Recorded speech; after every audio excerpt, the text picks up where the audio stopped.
Herkese merhaba arkadaşlar, kanalımıza hoş geldiniz. Bugün sizlerle başarılı oyuncu Afra Saraçoğlu hakkında yeni haberler hazırladım.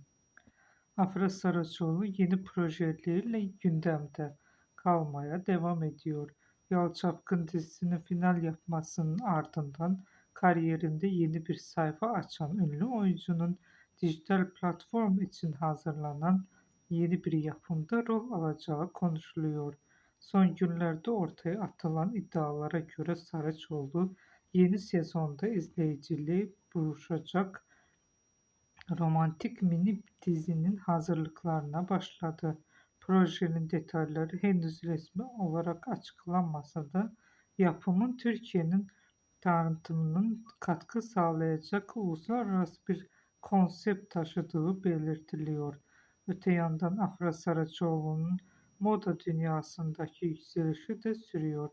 Ünlü oyuncu son dönemde katıldığı davetler ve marka işbirlikleriyle sosyal medyada büyük ilgi görürken hayranları yeni ekran projesinin duyurulmasına heyecanla bekliyor.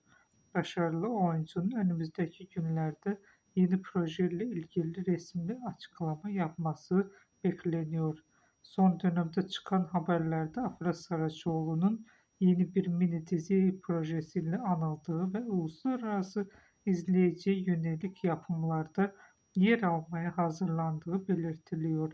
Ayrıca 2025-2026 döneminde yeni marka işbirlikleriyle ekran projeleriyle gündemde kalmaya devam ettiği aktarılıyor. Bugünlük benden bu kadar arkadaşlar. Yeniden görüşmek üzere. Hoşça kalın. Bizi izlemeye devam edin.